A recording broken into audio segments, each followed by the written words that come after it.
Today we're going to talk about XCX and what they are planning to actually do. They're planning to become a blockchain bank, to create an exchange system where people would not have to deal with multiple exchanges and all that, and then also create a kind of framework where people can actually be able to issue and trade tokens without the stress that is being experienced today. So we'll talk about the transition of the internet. We have the internet of knowledge where people were contributing content and people are still contributing content.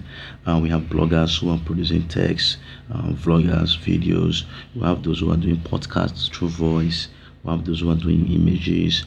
People are just creating different form of content on the internet. So they kind of merging together of this form of global and sharing of global knowledge is what created the internet we have today. Then there is also a transition from the internet of the internet of knowledge to what we will now have the internet of things where we are connecting things together to be able to communicate, share data, and use for many things.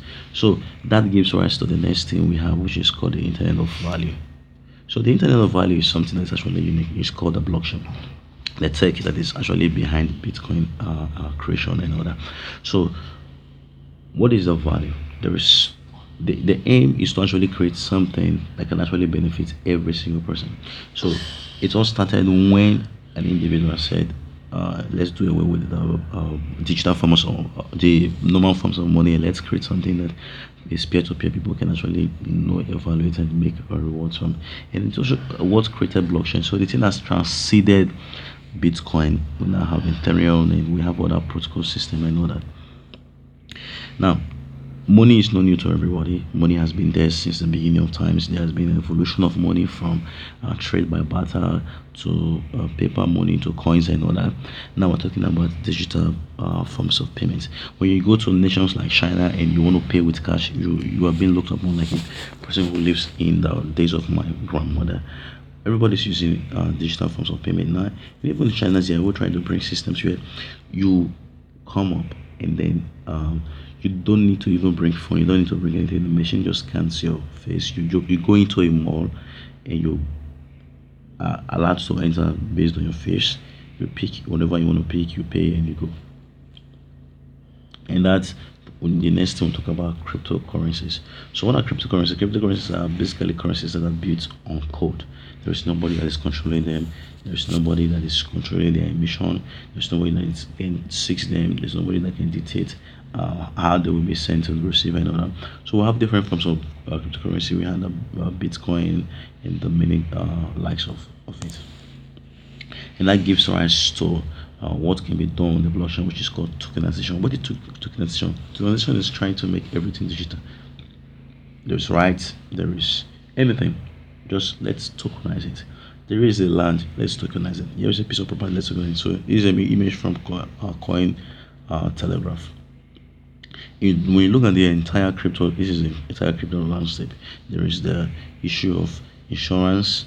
There is facilitation, those who help with management of things and all that, and then there is the trustware of the internet and all that.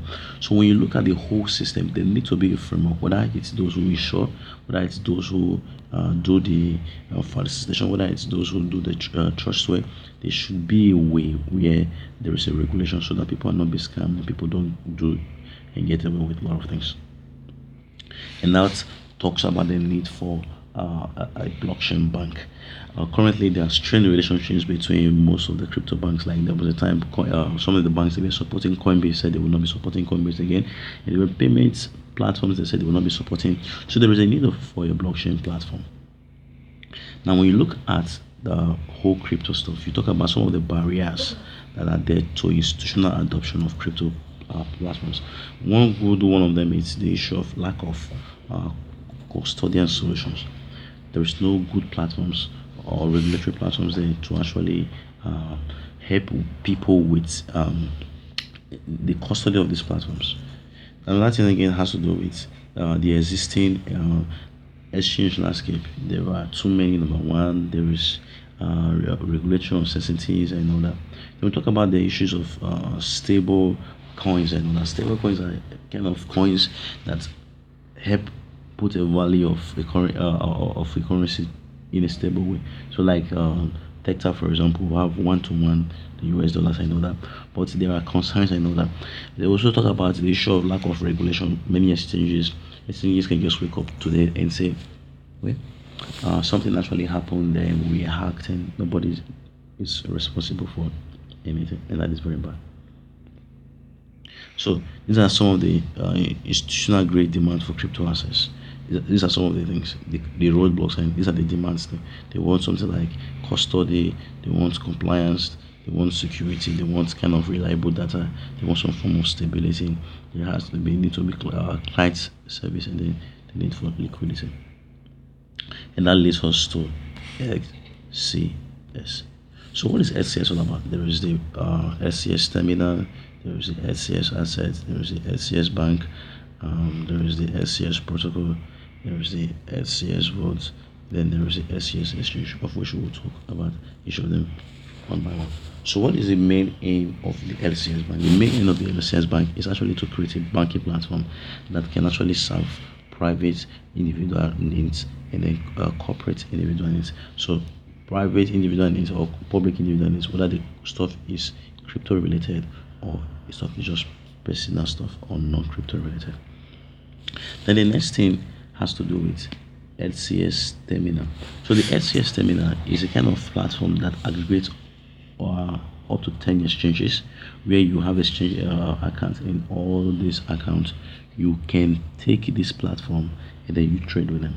There is no hassle from one place, and this is what the LCS terminal is all about. You can manage everything from one place. And then there is the LCS exchange. So this is an in-house form of exchange built by LCS, where you can do security and assets crypto trading. And then you have the LCS asset. This is a form of system where they will be able to manage fiat and crypto assets of any kind. They'll be able to issue a variety of crypto tokenized assets and security offerings. Then we'll talk about the STS votes.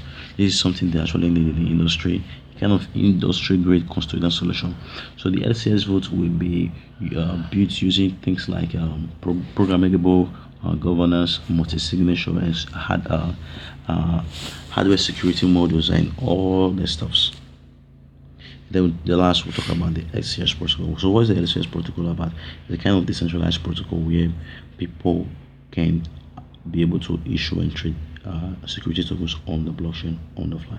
So this is everything about LCS platform. You can find more information when you visit lcs.com. They are currently running an ICO, and you are an IO, sorry, and you're welcome to participate. Thank you so much. Bye.